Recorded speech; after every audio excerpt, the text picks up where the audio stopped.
Star Wars. Star Wars has been a massive franchise for nearly 50 years. And in that time, it has spawned countless numbers of video games, movies, TV shows, spin-offs, books, comics, toys. It's massive. That's no moon.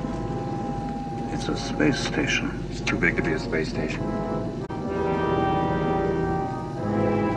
But despite all that, Star Wars is a little contentious to mention enjoying in a lot of spaces, especially on the internet. One of the most accurate memes in the world is no one hates Star Wars as much as Star Wars fans. I mean, you have your average haters, the anti-woke grifters that just pretend that everything's bad and they just hate everything and are just never happy. I mean, those guys exist on every corner of the internet in every fandom. Like, they just love to float around and pretend that they care about something so that they can have something to complain about. But even beyond them, you have a number of people that just do not like one section or another of the Star Wars franchise. Some people hate everything that Disney has put out, even if they haven't watched it. You have entire groups of people who only like the original films, or only like the prequels, or only like the sequels. And to the average person who enjoys Star Wars, all three of those stances sound kind of wild,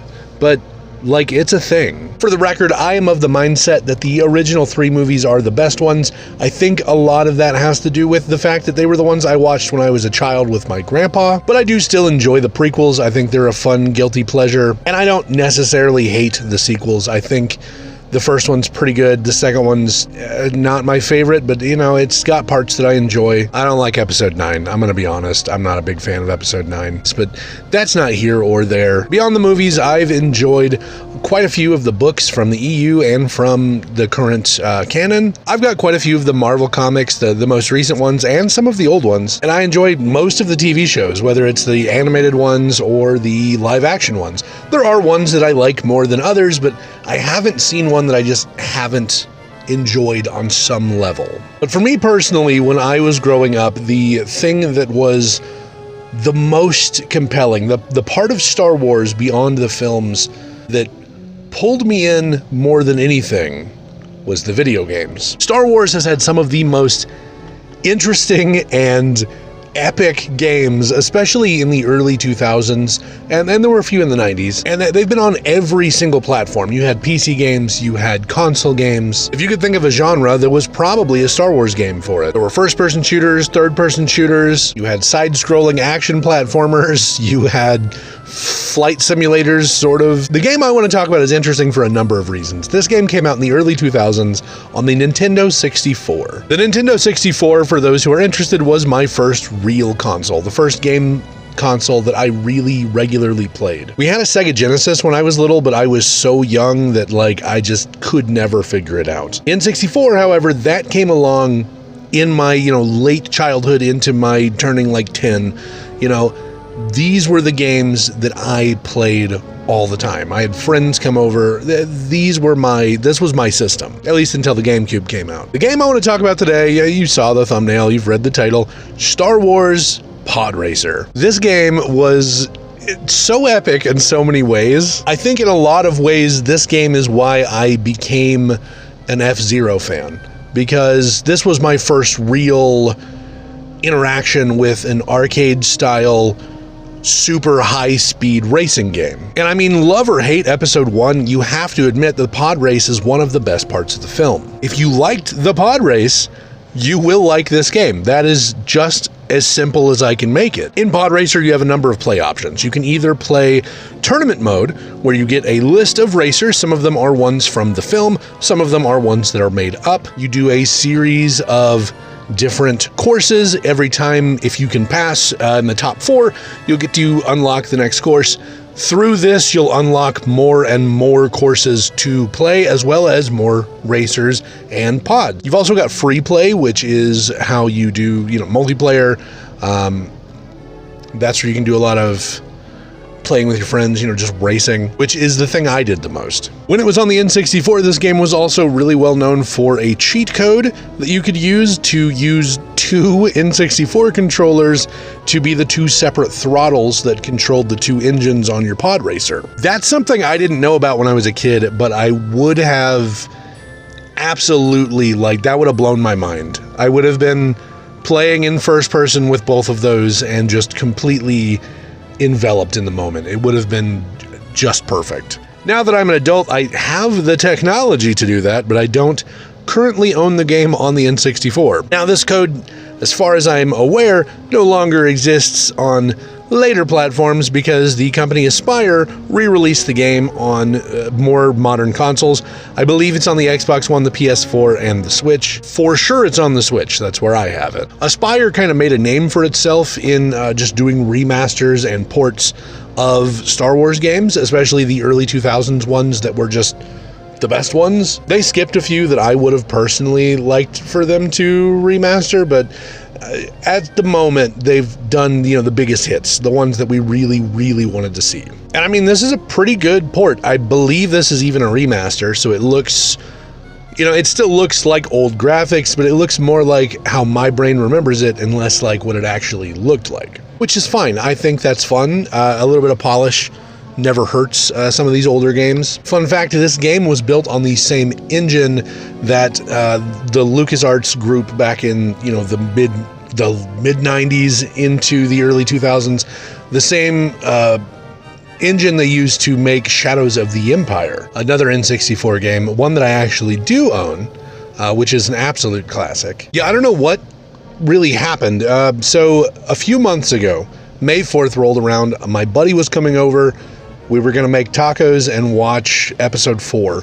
And I decided to go on the Switch shop and see if there were any Star Wars games. And they had a few on sale. This was one of them. I bought it for I want to say $5. And I mean, it is good enough of a game. That's a steal.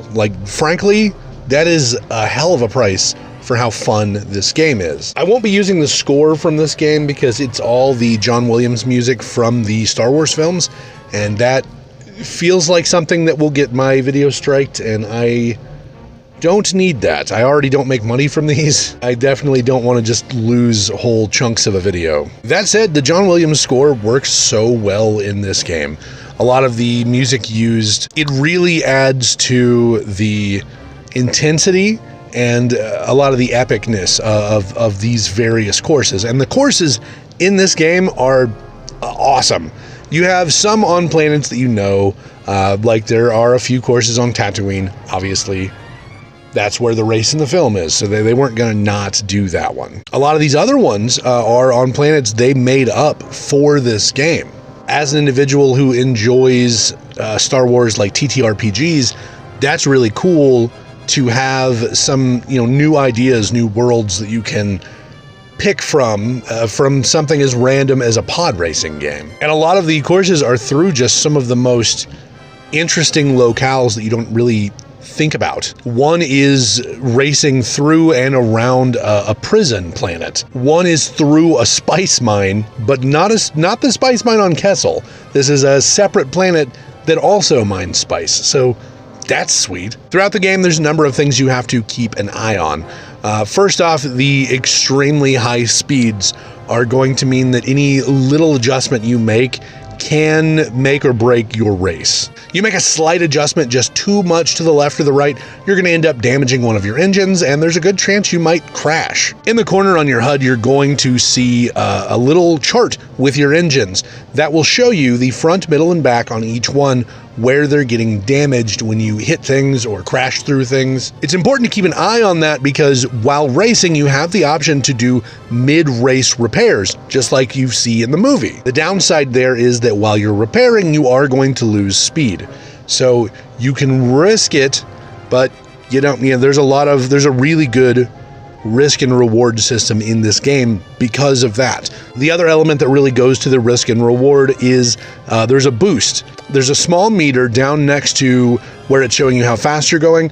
When that gets all the way filled up and red, you can boost. When you boost, you're going to get a significant speed increase, but because of that, you're going to have that much more trouble controlling where you turn, and also it could overheat and blow up your engines. That's something you want to avoid at all costs for obvious reasons, but mechanically speaking, when you explode, you're going to need to respawn, and there's a good chance you're going to lose your spot in the race. Especially if it's a race where there's a decent number. If you're on a high level race and you blow up once, you might lose right there. So in addition to the high risk, high reward, there's also the need to really pay attention to courses. Learning or memorizing the tracks is kind of a necessity. And even when you really know a track, there's still a good chance you're gonna make a few mistakes. That's the fun of high-speed arcade-style racing games. There were a lot of racing games on the N64.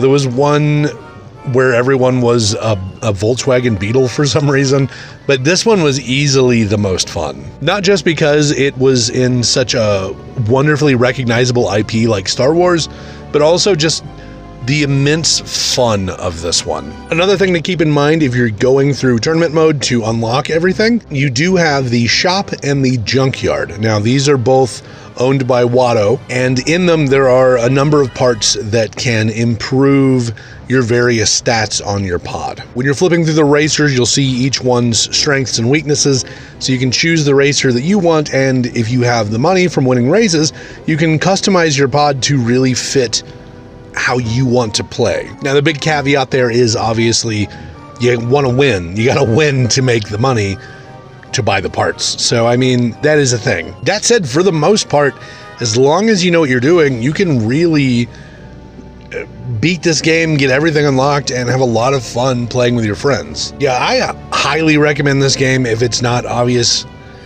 To be fair, I'm a little nostalgic for it. I was like 8 when I first played this game, and I absolutely loved it. I was terrible at it. Much better now. But dear Lord, I was so bad, but it was so fun. The high speeds, the chaos, the exploding, it's all just a part of the fun of this game. And I think if you're a Star Wars fan, you need to play it. If you're an F-Zero fan, you should really try it because it's right along those lines. And you know what? I've had so much fun revisiting this and some of the other Star Wars games from my past that I'm just going to say it.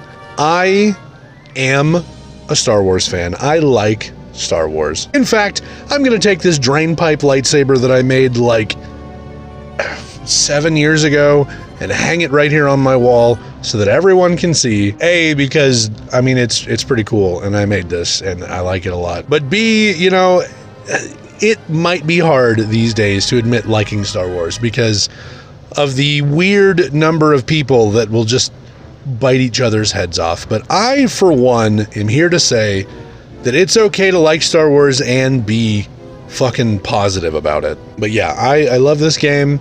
I love this franchise. It still holds a very special place in my childhood just from how many hours I spent with my grandpa watching these films. I see no reason to bicker over little differences in which movies you think are the best. Anyway, that said, I think this video is about long enough. I'm gonna wrap this up here. This is just a quick one because I hadn't done a video in a minute. I've been very sick. So if you liked this one, please like, subscribe, leave me a comment. Ring that bell if you want to get some notifications. I'll probably be doing more Star Wars video games in the future just because, I mean, they're fun. But anyway, yeah, that's about it. I've been Dogface. I'll see you guys next time. I'm going to go rewatch The Mandalorian before that movie comes out next year. See ya. Be kind to each other.